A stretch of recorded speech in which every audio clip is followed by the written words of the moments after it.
संकेत दिलन कि कोनो प्रेमी प्रेमिका का बात बा। कैसे?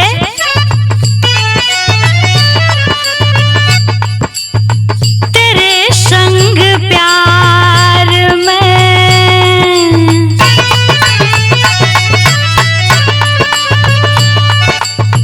तेरे संग प्यार में नहीं तोड़ना, हो तेरे संग प्यार में नहीं तोड़ना।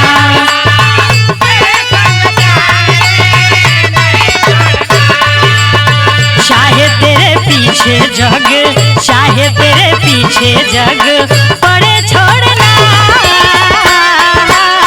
तेरे संग प्यार में नहीं तोड़ना, हो तेरे संग।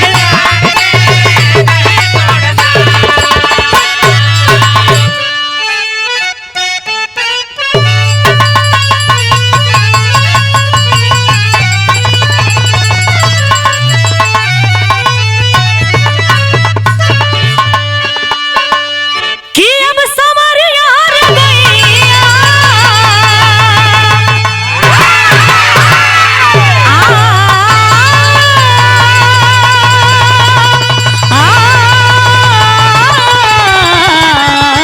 हो राम।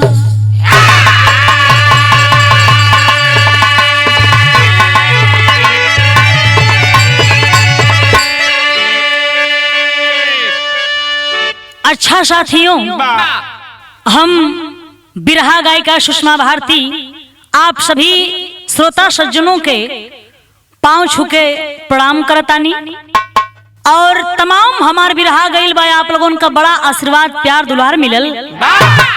बहुत से बिरहा कांड आप लोगों ने हमारा सुना, लेकिन जमन ई बिरहा हम सुनावे जा रहल बानी ई तनी हिंदुस्तान से बाहर का घटना है और हमें आशा ना पूर्ण विश्वास बा कि आप लोगों के जरूर पसंद आई। तो भूमिका के लाइन में कहना है क्या?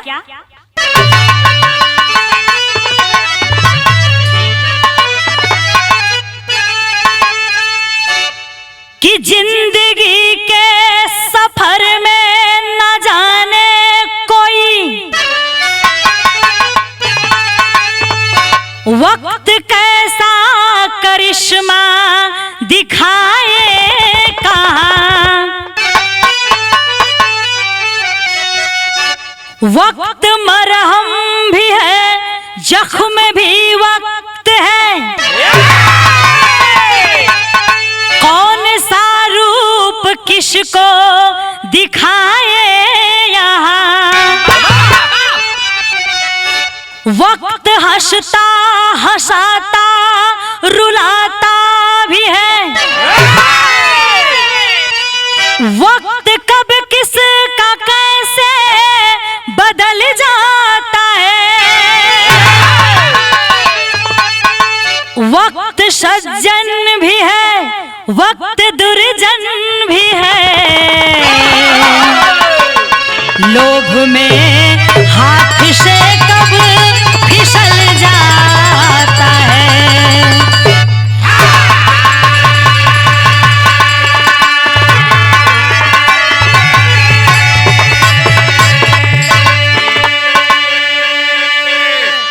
अरे भैया, कवि जी लिखते हैं कि वक्त सज्जन भी है वक्त दुर्जन भी है, लोभ में हाथ से कब फिसल जाता है।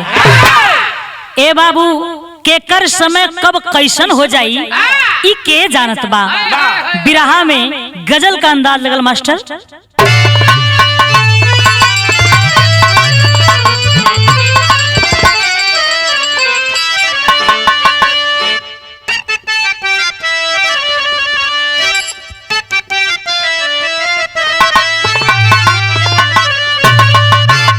बड़ी प्यारी गजल का नमूना बा। इंसान के अपने कोनो चीज पर घमंड ना करे के चाहिए। कैसे? कि अरे मत करी इतना गुरूर सूरत पे ऐ हसीना, मत करी इतना गुरूर सूरत पे ऐ हसीना, तेरी सूरत पे नहीं हम तो तेरी सादगी पे मरते हैं।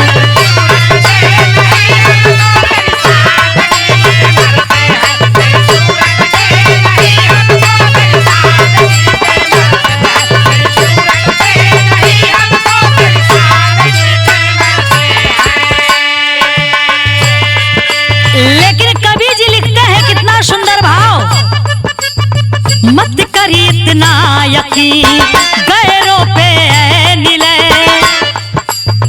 मत करी इतना यकीन गैरों पे ऐ नीले, तेरी सीरत पे नहीं सब तो तेरी दौलतों पे मरते हैं।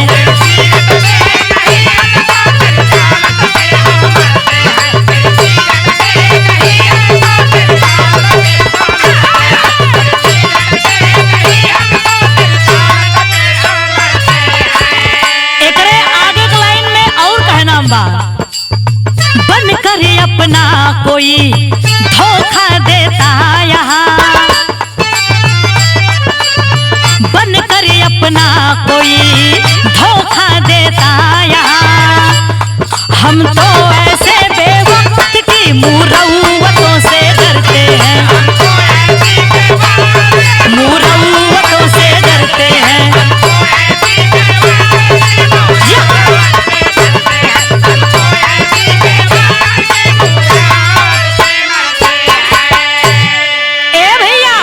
यहीं से कहानी का शुरुआत होत बा।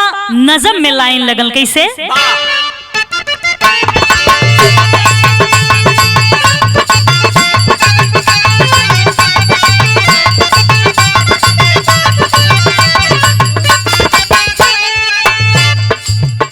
भारत ही नहीं विश्व में धोखे का है चलन, भारत ही नहीं विश्व में धोखे का है चलन, करके भरोसा गैर का करना नहीं पतन।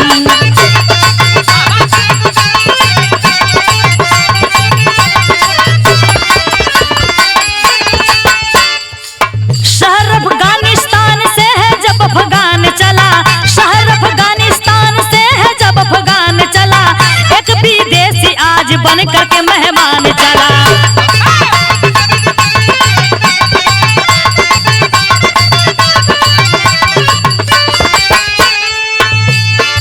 शहर बाजार में रह करके दिन बिताता था, नौकरी करके अपनी जीविका चलाता था,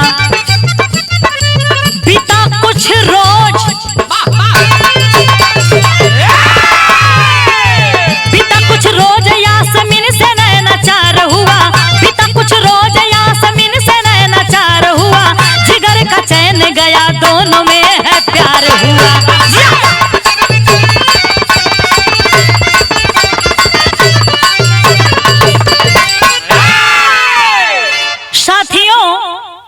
विश्व जानता है कि अफगानिस्तान से भगोड़ों को, वहां के सताए हुए लोगों को पाकिस्तान अपने यहाँ शरण देता है।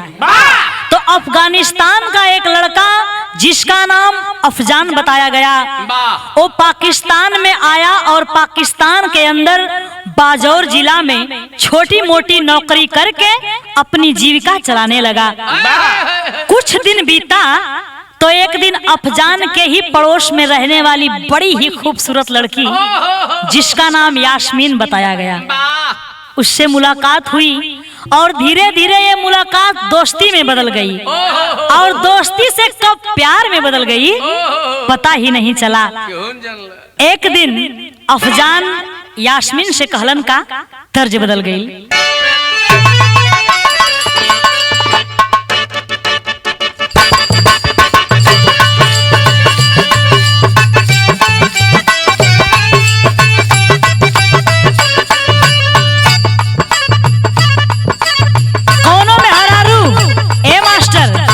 अपने ड्राइवर सैया का बात कर दिया, का कहे जब देखे सड़किया फाका दौड़ावन लागे चाका,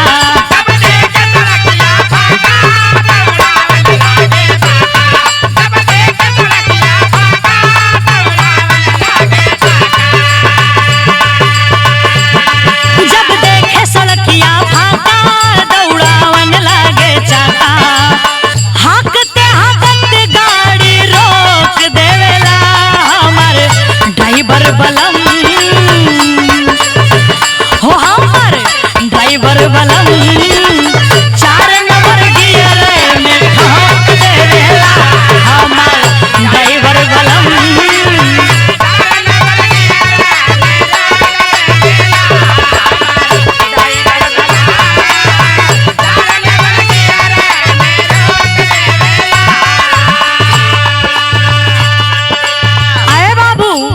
जब यास्मीन अफजान का मुलाकात प्यार में बदल गई। एक दिन अफजान यास्मीन से कहलन का, तोरे गाल कतील है काला, चेहरा पर चांद ला जाला।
के देखिला तो ऐसन बुझाला, जैसे धरतिया पर चांद उतर जाला।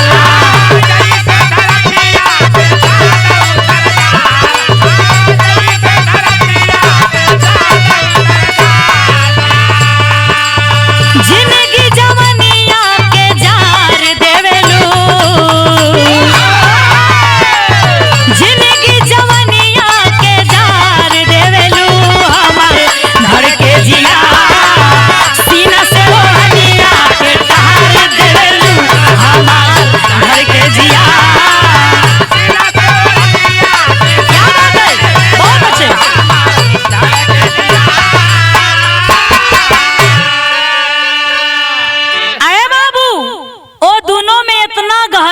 हो गईल कि दोनों एक दूसरे के बिना एक पल भी ना रह पावा। एक दिन दोनों आपस में राय करके शादी कर लेहलन और वही बीच अफजान का नौकरी पेशावर जिला में लग गई।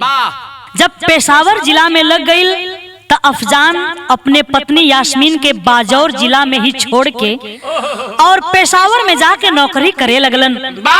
हफ्ता में खाली शनिवार के दिन घरे आवा और सोमवार के चल जा। वही समय पेशावर में भैल का गीत बदल गई।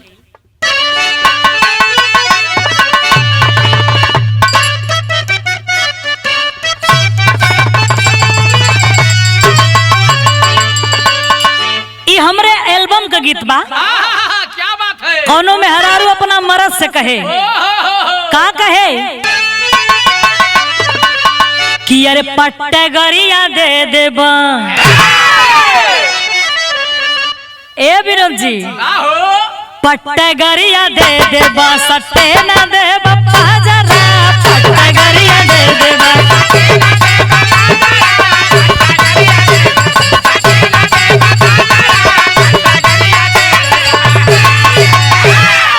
लेकिन बाबू जब अफजान पेशावर जिला में नौकरी करे लगलन तो उनकर मुलाकात कैसे भइल? कैसे? कि अरे हो गईली मितैया हो गईली मितैया हो ड्यूटी पे गुलिस्तान से।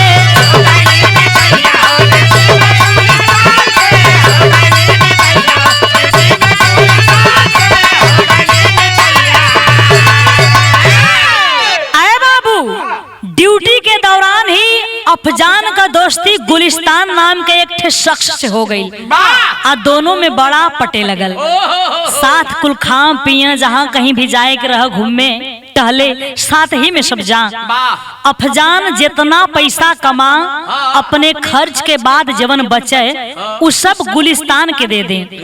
आ गुलिस्तान से कहा कि दोस्त तू तो जनता हवा कि हमार घर अफगानिस्तान में है, ए लिए पाकिस्तान के बैंक में हमार खाता ना खुल सकेला, तो तू हमार ये पैसा अपने खाता में रख ले जा, जरूरत पड़ी तो हम मांग ले। तो भइल का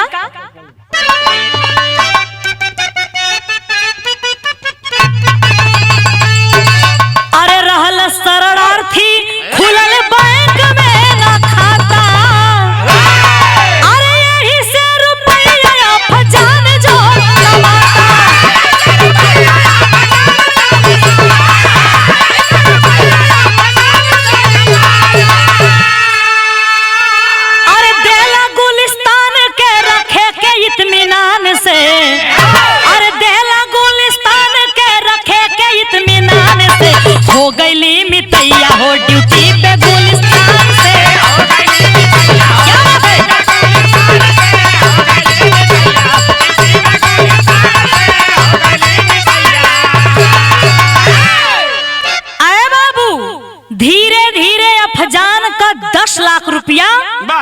गुलिस्तान के पास जमा हो गई। तब भइल का तर्ज बदल गई।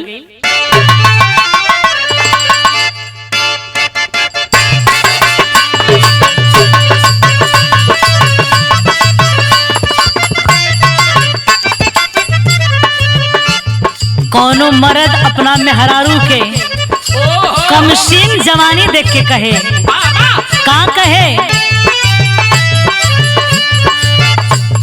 उमरिया उमरिया उमरिया ए गोरी बड़ा जान मारे।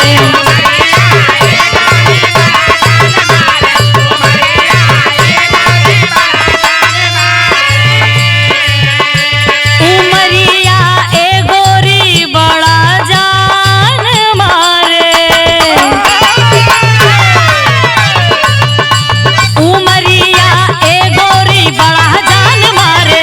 नजरिया नजरिया नजरिया ए गोरी बड़ा जान मारे।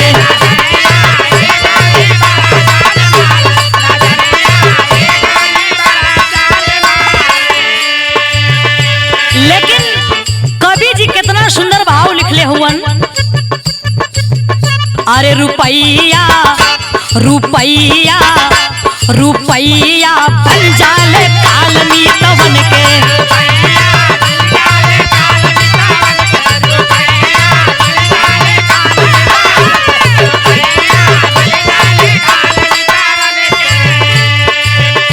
रुपैया बन जाले कालमी तवन के।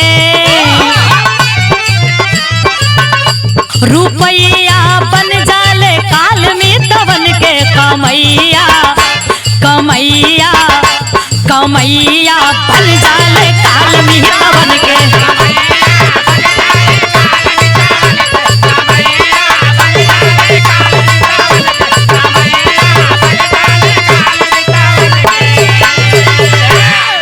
ए भैया देखाऊ रुपया काल कैसे बनत बा कि अरे एक दिन अफजान पड़ला बीमार हो।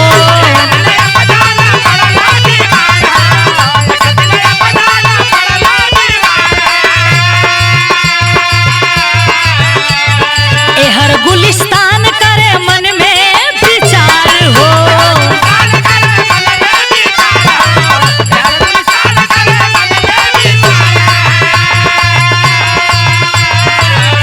समैया बन जाले कालमी तवन के। समैया बन जाले कालमी तवन के। रुपैया बन जाले कालमी तवन के।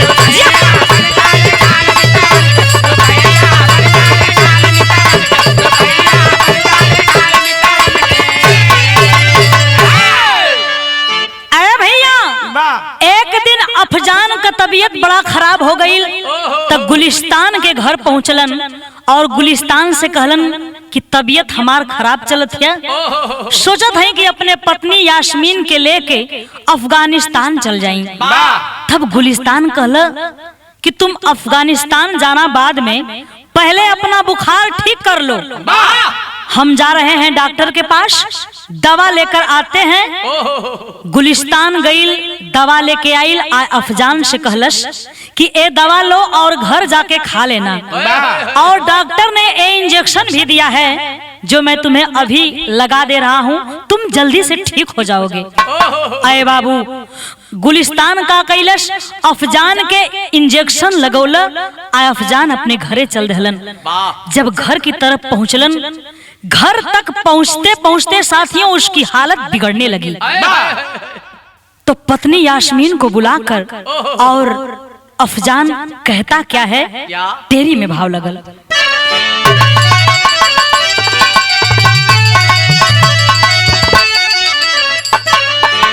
कि अरे परनमा अब हमार ना बची हो। परनमा अब हमार ना बची। मुंह से झाग बा निकलल होला बंद नयनवा।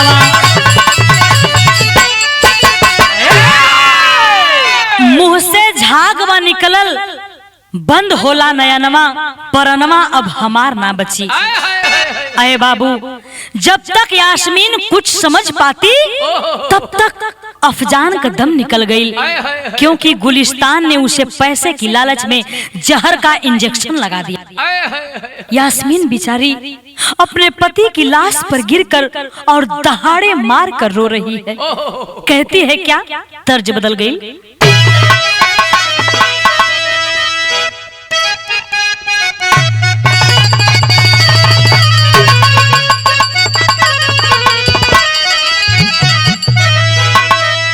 यहाँ जैसन बिरहा में भाव बा वैसा कवि जी तर्ज भी डलले हुवन। कैसे? कि अरे गोरी गईली पियावा के दे,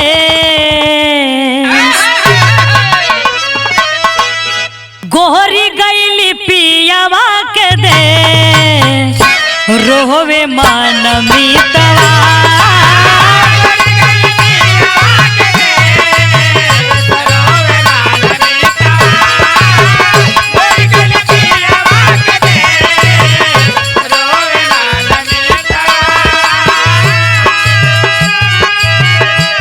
लेकिन बाबू हो, यास्मीन माजरा के समझ ना पौलस। सोचत बा कि अभी हमार सैया जी गइल रहला हन दवाई आने, कहाँ हो गइल बा कि उनकर ई हालत हो गइल। रो रो के कहत बा, का कहे? रोवे यास्मीन आशुगा, रोवे यास्मीन आशुगा, कहाँ गईला सजना।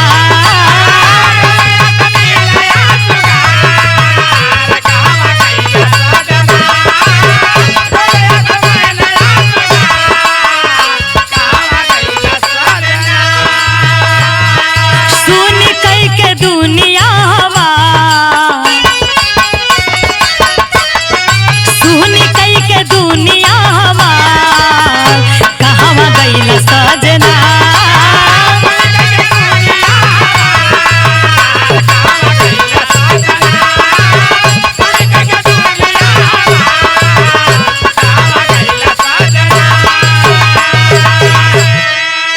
बाबू रोवत बा कि हम के करे भरोसे जियब।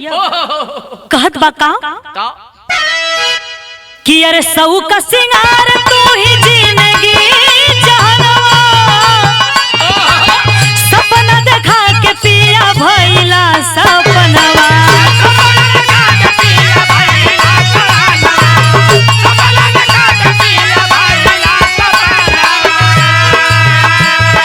फूटल की समतिया हमार, फूटल की समतिया हमार, कहवा गइला सजना।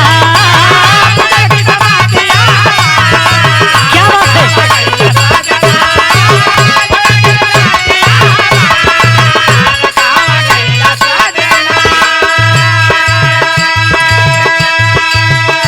अरे बाबू, यास्मीन अपने पति अफजान की लाश पर गिर के रो रही है और सोच रहल बा कि का हो गइल हमरे सैया के साथ, हमार तो दुनिया उजड़ गइल। अरे बाबू, अफजान की लाश को दफना दिया गया। 2-4 दिन गुजरला के बाद यास्मीन गुलिस्ता के बुला के और पूछत है कि किस डॉक्टर के पास ये दवा लाए थे आप, मैं ये दवा ले जाकर डॉक्टर के पास वापस कर दूं, आखिर ये दवा रखने से क्या फायदा।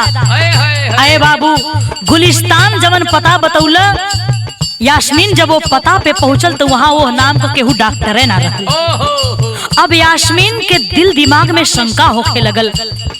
फिर एक दिन गुलिस्तान से कहला कि अब तो मेरे पति नहीं रहे, तो जो पैसा उन्होंने आपके पास रखा था वो पैसा मुझे दे दीजिए। अरे बाबू, जब इतनी बात गुलिस्तान सुनलस तो कलश की सारा पैसा अफजान ने तो बहुत पहले ही मुझसे ले लिया था। अब यास्मीन के और शक होके लगल, क्योंकि मरते वक्त अफजान ने बता दिया था कि गुलिस्तान के पास हमारे 10 लाख रुपए हैं। तब यास्मीन के समझ में आई कि सारा खेल पैसे के लिए ही गुलिस्तान ने रचा था। तो सोचत बाका पहपट में भाव लगल।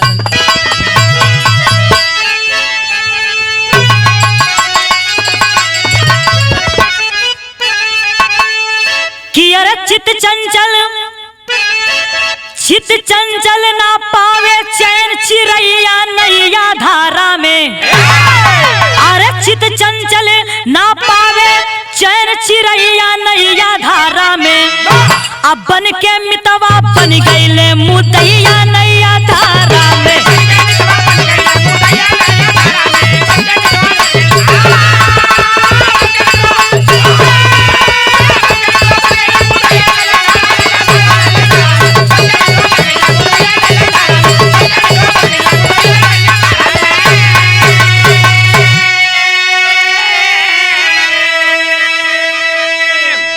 अरे बाबू, यास्मीन सोचे लगल कि कहीं न कहीं मेरे पति के मौत में गुलिस्तान का हाथ जरूर है, क्योंकि इसने लाश का पोस्टमार्टम भी नहीं करवाने दिया और मेरे न चाहते हुए भी लाश को जल्दी जल्दी दफनवा दिया। तब भइल का कि अरे पता जो पूछी डॉक्टर का तो फर्जी दिया बताई हो। अब बात किया तब पैसे की बोला दिहली लौटाई हो। अब दाल में काला लौकत बाय गोसैया नैया धारा में। अरे दाल में काला लौकत बाय गोसैया नैया धारा में। अलगी सोचने बदला कई उपैया नैया धारा में।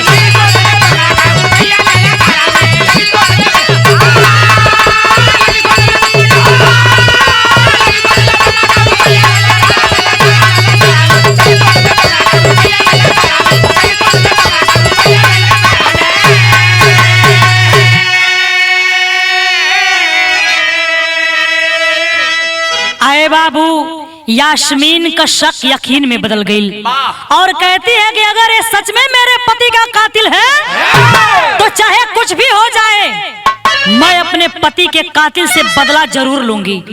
और भइल का आल्हा में प्रमाण मिला।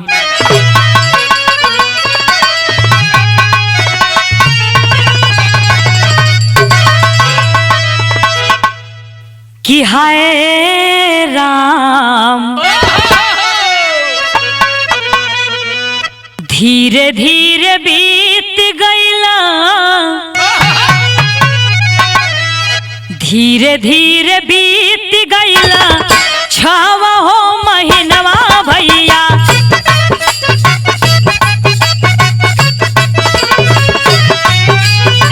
नाही अफजान को सूरतिया भुला, बदला का सूझे नहीं, बदला का सूझे नहीं, ये कहूँ भैया भैया।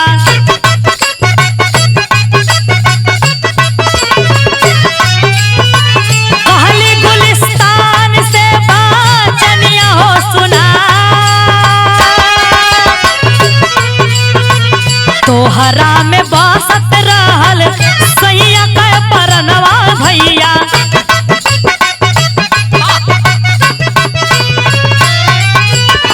जैब तुहरे रूप में पिया के फिर से पा, 2022 10 जुलाई के समैया रहली।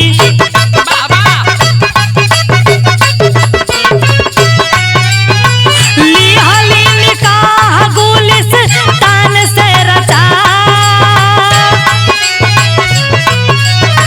मौका को तलाश करे यास्मीन लुगैया भैया।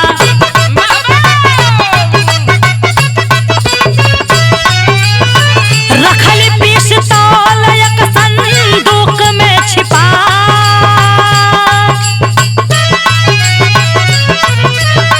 4 सितंबर रवि वार वाली रतिया भैया।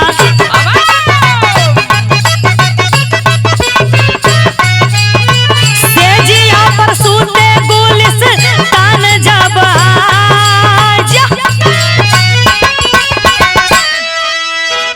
अरे बाबू, जब यास्मीन को पक्का यकीन हो गया कि गुलिस्तान ने ही मेरे पति की जान ली है, तो बदले की भावना उसके दिल दिमाग में पैदा हो जाती है, लेकिन कोई उपाय नहीं सूझ रहा है। कि कैसे मैं बदला लूं। धीरे धीरे जब 6 महीना बीत गई तो एक दिन यास्मीन गुलिस्ता से कहलस कि मैं जब भी आपको देखती हूँ तो मुझे आपके रूप में अफजान की सूरत दिखाई पड़ती है। देखा कैसे प्यार के जाल में फसावत बा। कहला अगर हम दोनों आपस में निकाह कर लें तो हमें आपके रूप में अफजान मिल जाएंगे। अरे बाबू गुलिस्तान भी राजी हो गई और 10 जुलाई 2022 को दोनों ने निकाह कर लिया। और गुलिस्तान के चोरी यास्मीन ने एक पिस्तौल मंगाकर संदूक में रख लिया और मौके का इंतजार करने लगी। अरे बाबू 4 सितंबर दिन रविवार के दोनों सेज पर सोए हैं। यास्मीन गुलिस्तान से कहलस कि मैं आपको बड़े दिनों से चाहती थी, हमें तो अफजान बिल्कुल भी पसंद नहीं था, लेकिन मैं मजबूर थी, तभी से मैं आपको चाहती हूँ। वो तो अच्छा हुआ कि अफजान मर गया। जब इतना बात गुलिस्तान सुन ल तो कहला अफजान बुखार से नहीं मरा, उसे तो मैंने जहर का इंजेक्शन लगा दिया था। यास्मीन के तो सारी सच्चाई उगलवावे के रह। अहे बाबू जब सारी सच्चाई यास्मीन के पता चलल हो बाबू, गुलिस्तान तो बात करते करते गहरी नींद में सो गया। लेकिन यास्मीन करती क्या है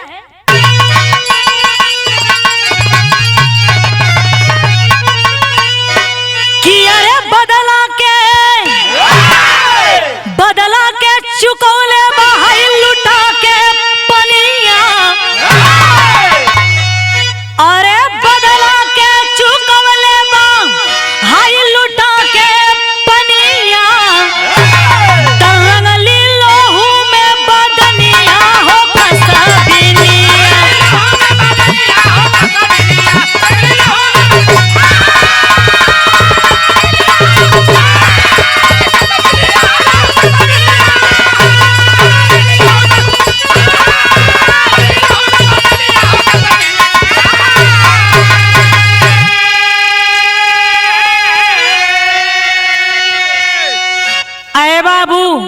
जब गुलिस्तान गहरी नींद में सो गया, यास्मीन धीरे से बिस्तर पर से उठी और पिस्तौल में गोली लोड कैला और गुलिस्तान के पास आके 3 बार गोली चलाई, लेकिन तीनों बार गोली मिस कर गई। फिर घर के अंदर जाती है और कारतूस चेक करके दूसरी कारतूस लोड करती है और पिस्तौल को गुलिस्तान के सीने पर जब सटा के टाइगर दबा देती है तो इस बार गोली चल पड़ी और दूसरी गोली उसकी खोपड़ी में मार देती है और कहती है कि गद्दार, आज मेरे कलेजे को ठंडक पहुंची है। हुआ क्या कि अरे गोली की आवाज सुन के लोग बटुरैले, सीने पर सवार यास्मीन के तब पहिले।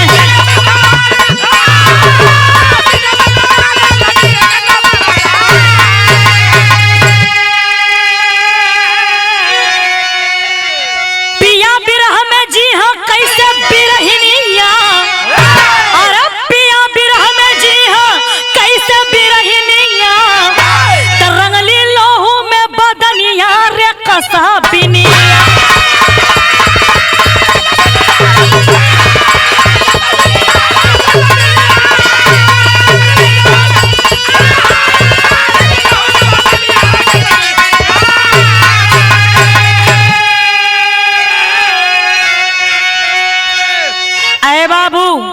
अगल बगल के लोग गोली की आवाज सुन के जुट गए और घटना को देखकर दंग रह गए।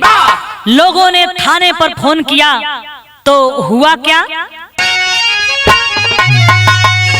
अरे अइला अरेस्ट करे जब ही थानेदार हो, अब बचल गोली लिहले अपने सीनावा में मार हो।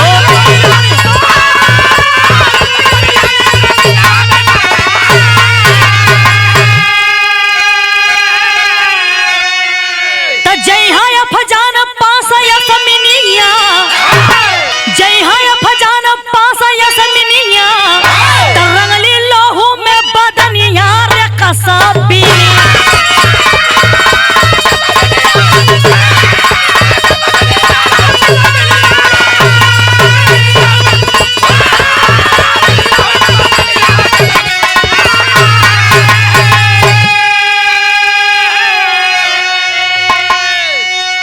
अरे बाबू, लोग थाने पर फोन किए, पुलिस आई और जब ही पुलिस यास्मीन को गिरफ्तार करना चाहती है तब तक बची हुई गोली यास्मीन अपने सीने में उतार लेती है और कहती है कि अफजान मुझे माफ करना, और इस दुनिया से अलविदा हो गई। तो लास्ट लाइन में कहना बा,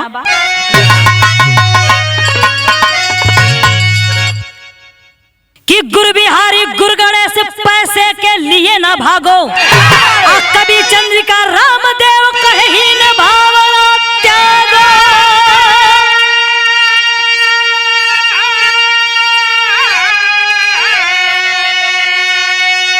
अरे परनमा अब हमारे ना बची, हो परनमा अब हमारे ना बची, तो सुषमा सूबेदार अब ऐसन भइल जा मनवा, परनमा अब हमारे ना बची।